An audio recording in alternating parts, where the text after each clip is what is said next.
UPSC prelims 2024 crack చేయటం ఎలా? The art of clearing prelims. చాలామంది అనుకుంటారు, అంటే యూజువల్గా చాలా జనరల్గా ప్రిలిమ్స్ క్రాక్ చేయాలంటే దాదాపు 100, 150, 200 మాక్ టెస్ట్లు ఇప్పటి నుంచి రాస్తే సరిపోతుంది, లేదా యూపీఎస్సీ పాత క్వశ్చన్ పేపర్స్ అన్నీ ప్రాక్టీస్ చేస్తే సరిపోతుంది. ఇవన్నీ చేయాలి, కానీ ఇది మాత్రమే సరిపోదు. ప్రిలిమ్స్లో ఒక అప్రోచ్ ఉండాలి, ఒక స్కిల్ ఉండాలి ప్రిలిమ్స్ క్రాక్ చేయాలంటే. దాంతోపాటు కాస్ట్ బెనిఫిట్ అనాలిసిస్, అంటే క్వశ్చన్స్ మ్యాపింగ్, ఏ ఏరియా నుంచి ఎక్కువ క్వశ్చన్స్ వస్తున్నాయి, ఏ ఏరియా నుంచి రిపీటెడ్గా క్వశ్చన్స్ అడుగుతున్నారు, ఏ థీమ్స్ మీద మనం ఎక్కువ ఫోకస్ చేయాలి, ఇవన్నీ కూడా ఒక స్కిల్లే ప్రిలిమ్స్లో. ఇదే ఆర్ట్ ఆఫ్ క్లియరింగ్ ప్రిలిమ్స్ అని మనం అనుకుందాం. కేవలం పేపర్ సాల్వ్ చేయడం మాత్రమే కాదు, అప్రోచ్, కాస్ట్ బెనిఫిట్ అనాలిసిస్ ఒక స్కిల్, కొన్ని టెక్నిక్స్, ఇవన్నీ కలిపితేనే ప్రిలిమ్స్ మనం క్రాక్ చేయగలం. ఆర్ట్ ఆఫ్ క్లియరింగ్ ప్రిలిమ్స్లో సైన్స్ అండ్ టెక్నాలజీ ఇవన్నీ చూస్తే డిసీజెస్ మీద రెగ్యులర్ క్వశ్చన్, మిస్సైల్స్ మీద రెగ్యులర్ క్వశ్చన్. ఉదాహరణకి ఆ ఇయర్ ఏ మిసైల్ అయితే బాగా న్యూస్లో ఉందో, ఉదాహరణకి అగ్ని 5.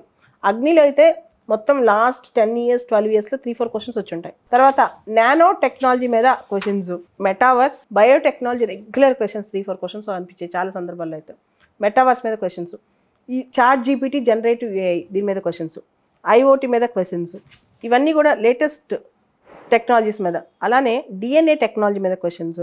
కొన్ని క్వశ్చన్ థీమ్స్ ఎంత రిపీట్ అవుతాయో ఒకసారి చూద్దాం. 2021లో డ్రోన్ అప్లికేషన్ మీద క్వశ్చన్ వచ్చింది. దానికి అప్పట్లో answer collection of DNA samples from the breathing of whales అనమాట. ఆ 2021లో క్వశ్చన్కి ఆన్సర్ మీద నుంచే 2023లో క్వశ్చన్ వచ్చింది.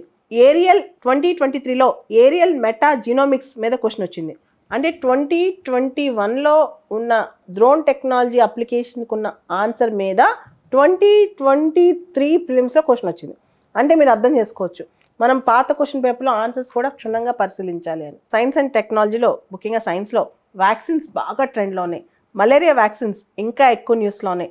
అలానే blockchain technology, software services మీద కూడా క్వశ్చన్స్ బాగా వస్తున్నాయి అన్నమాట. Weaponization of space technology and orbital mechanics మీద questions.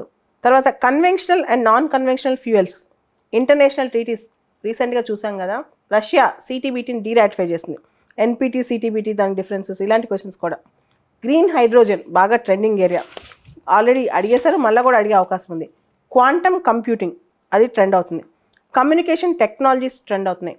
Microbiology and human health, వీటి మీద కూడా రెగ్యులర్ క్వశ్చన్స్ వస్తున్నాయి మనకి సైన్స్ అండ్ టెక్నాలజీలో. బయోటెక్నాలజీలో జిఎం క్రాప్స్, అలానే జెనెటిక్ మోడిఫికేషన్, వీటి మీద క్వశ్చన్స్ రెగ్యులర్ కనిపిస్తుంటాయి మనకి. జెనెటికల్లీ మోడిఫైడ్ స్పీషీస్ అది క్వశ్చన్ సంబంధించింది, ఓల్బచియా మస్కిటోస్. ఆర్ట్ ఆఫ్ క్లియరింగ్ ప్రిలిమ్స్లో రకరకాల థీమ్స్ మనం ఐడెంటిఫై చేసాం, కానీ అన్ని థీమ్స్ ఒకేలా చదవకూడదు.